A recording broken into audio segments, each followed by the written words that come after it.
I didn't completely watch the video of Diddy and Cassie for obvious reasons. A lot of the video was shared without a trigger warning on it, and it was enough to see her balled up on the floor to know that wasn't a video I really wanted to watch all the way through.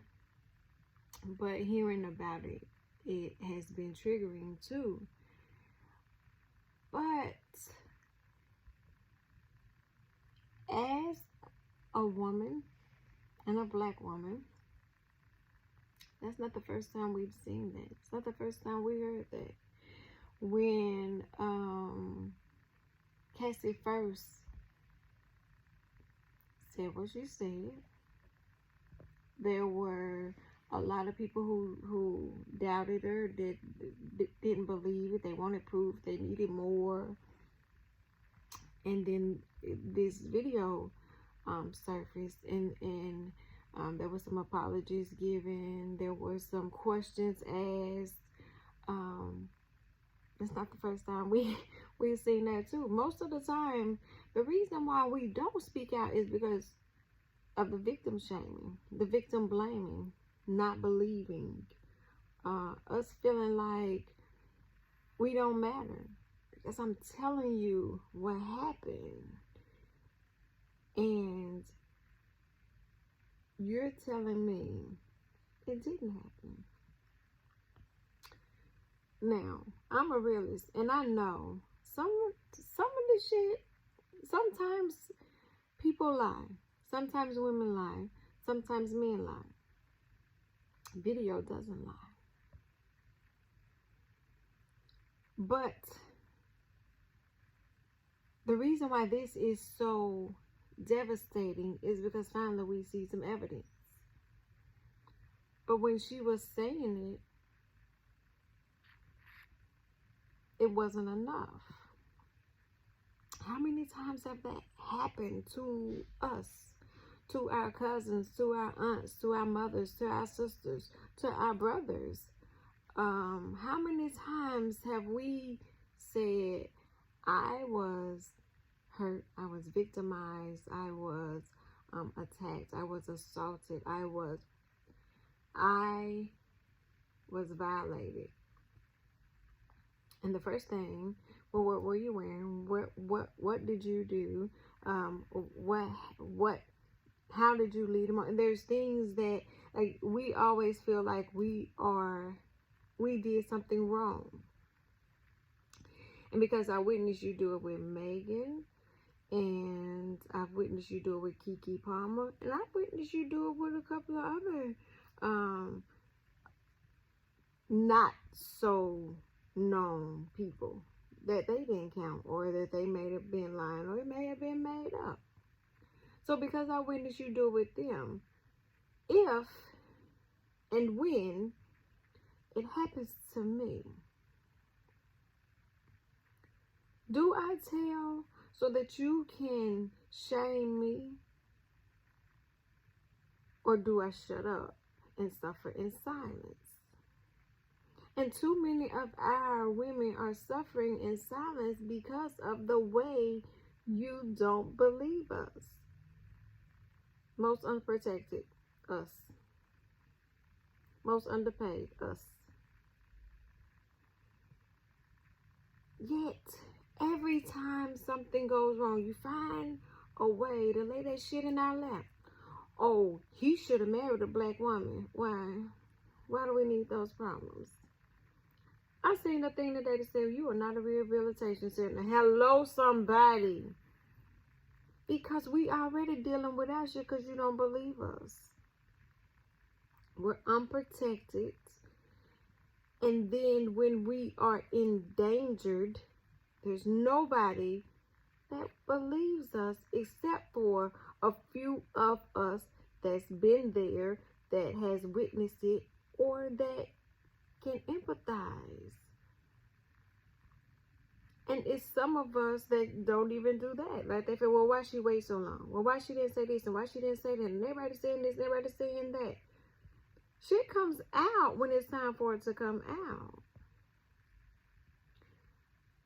You just got to be ready and willing to receive the information. No, everybody's backtracking. Everybody, I owe you an apology. If you had to shut the fuck up in the beginning, because why she wait so long? Maybe she had to get herself together mentally. Why he didn't say anything? Maybe because he knew what he had did. And then you got to think about the kids. All of the kids that is involved in the situation, directly and indirectly. Because at the end of the day, you have to sit your daughters down and say, look, this has become our normal, where they don't believe us, where they don't protect us. We are the most endangered creature on the face of earth. And you probably won't have to do it alone. They ain't gonna believe you. But go on out there in that world and be great. So we have to sit our daughters down and explain situations like this at an early age. And not just our daughters, but we need to sit our sons down and we have to have these conversations. But then we need to start having these conversations amongst grown-ups so that we can have educated conversations about how to handle situations like this going forward, because everybody chose a side. And then now we retracting, we apologizing, we are making excuses. Yeah, she's reliving all of that. The kids are hearing everything. And there's still more to go. But I urge you, for everybody who has ever endured it, all we want is justice. Justice on the high levels with the Diddy's and the dude that what his name is from Nickelodeon, the show, the Nick dude. Justice justice for the ones that's doing it in our communities, in our neighborhoods, in our lives, in our homes, in our families. We want justice. So if you're going to punish the big, come get these. Round them up. We just want to feel safe. Y'all throwing everything in our lap but the safety nets. Y'all want us to be soft, but we can't. Now, how we going to be soft knowing she endured that nightmare with a mogul? We got homegirls that's enduring the same nightmare with a bum.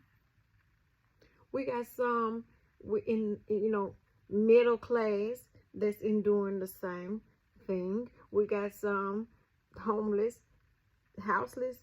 How do they say that? It's unhoused, I think it's supposed to say. They doing it. Like, it has nothing to do, domestic violence does not have anything to do with race, economics, religion. Like, it's just an evil part. I've come to recognize that we all have a light and dark side. I'm a Scorpio, so there's life. I mean, there's death and there's rebirth, but there's also life and death too. So, it's dark. And I always try to stay towards the light. Okay, scenario, I'm in the car. I got my whole family in the car. Somebody cuts me off. It slams on brakes. The light side of me was like, y'all okay? Everybody okay? Y'all good? Okay, we good. No problems. The dark side on me laid on the horn and said, oh my God. I just went all off and went dark. And I immediately got over in the other lane and said, I'm going to pay this motherfucker back. That's the dark side of me. But while I'm doing that and got this idea in my head, I would be doing the same thing that he did and be endangering my family's life, because if I get in front of him and brake check him and he hits me from behind, I still put their lives in danger just as much as if he was in front of me and I slammed on brakes. He slammed on brakes and I ran in the back of him. So we all have a light and dark side. I got a little Libra in me too, so I got to be able to balance that shit out. The dark side of me came out when making the band and Puffy had said, walk and get some cheesecake. It's a reality show. I get it. Y'all know what y'all was signed up for. I'm a different kind of person. I'm a Scorpio. Diddy's a Scorpio. I've always said I can't really deal with a male Scorpio because they be on some other stuff. And then the two of us together is like fire and gasoline. You tell me to walk and get some cheesecake, or if you tell me to walk anything, and you got 17 cars sitting outside, you could just pick up I'm not doing it. So, I knew that he and I wouldn't be able to get along from Jump Street. With that being said, my dark would have, my light drives out other dark. But then when their dark comes out, my decision comes, do I meet their dark with dark or do I keep it light? It's the same thing that Dr. Martin Luther King said. Only light can drive out dark. Dark can't drive out dark. So I try to stay on the Dr. Martin Luther King safe side. That's why I'm telling you,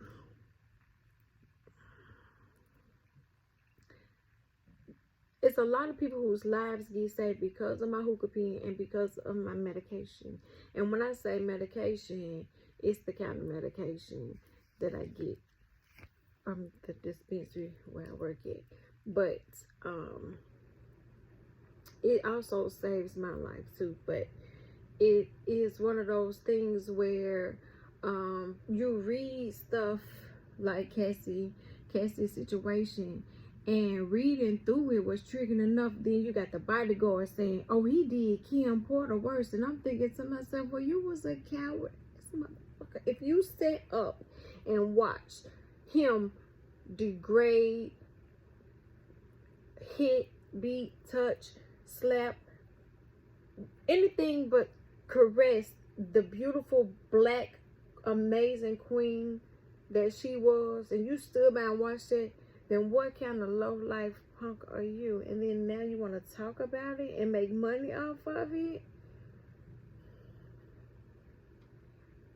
And all I can think about as a mother is the twins are going through this, and I know they got some great aunties. I've seen all of Kim Porter's friends love on them, but it's a lot of stuff being said. And with social media, all I can ask and say is that I pray to God for their mental and the kids that's involved. The grown-ups, they knew what they were getting themselves into. I pray for everybody involved and all of the stuff that's about to come out. But the kids are fucking innocent, and they don't deserve that. And they don't deserve this. And I understand that there's life, and life isn't always fair. But it's also happening in our neighborhoods. It's happening in our schools. It's happening in our churches. It's happening in our restaurants. It's happening in our parks. It's happening in our projects. It's happening in our mansions. It's happening all over the world. And yet, they're still acting shocked. But it ain't holding nobody accountable. Not for real, for real. And maybe that's the problem. Maybe the problem starts with our weak ass justice system, because y'all don't believe us first. And so they be out here repeat offenders and keep on doing it again and again and again. And you give them a slap on the wrist and they go out and slap somebody until it gets ugly. And we're burying our sisters and brothers in domestic violence. When is it going to end? When are we going to wake up and say something wrong right here? Something is wrong. And even when it's a case of domestic violence, then y'all are not protecting us, and we say, well, we got to protect ourselves, so we got to be speaking up for ourselves. So when Cassie spoke up, we all spoke up. We all was ready, because we know a Cassie. We've been to Cassie. Cassie, our cousin. Cassie, our niece. Cassie, our sister. We understand. And we don't even have to use Cassie's name. We can put our name in there. But we understand that sometimes y'all don't care about our lives. And it's so sad, because I witnessed it myself firsthand. I had to go get an order of protection for my daughter. She was 16 years old. And I was like, I ain't never had no shit like this before. Order of protection? I'm used to protecting. Oh, but let me go do it the legal way, Let me go have a paper trail. It's the way I had to go about it. And it was new. And I was treated so disrespectfully by the two white ladies that was in the office. And I told them, I said, I get it. It's just another little black girl. Y'all don't care about her lives, but I do. I do. And, oh, no, we don't do that. We don't do that. They called the supervisor on me. Okay, cool. I didn't know the address, the name. I didn't know any of the information. All I know is I got to protect my kid, because they were not. And the piece of paper that they were almost refusing me was just that, a piece of paper. I had to be full on protection, security guard, round the clock. Nope, because not here. I refuse. So maybe it's our weak ass justice system that's not doing anything with the domestic violence. They're not believing us, and we are going through this over and over again, watching our sisters go through it and our brothers go through it, because some women are abusive too. But I can go on and on and on and on, and it isn't gonna matter. Because if you're not willing to stand up, or if you're not willing to protect us, to try to save us, to love us, stay the fuck away from us. Because you just as bad as they are. Protect black women. Let's always protect us.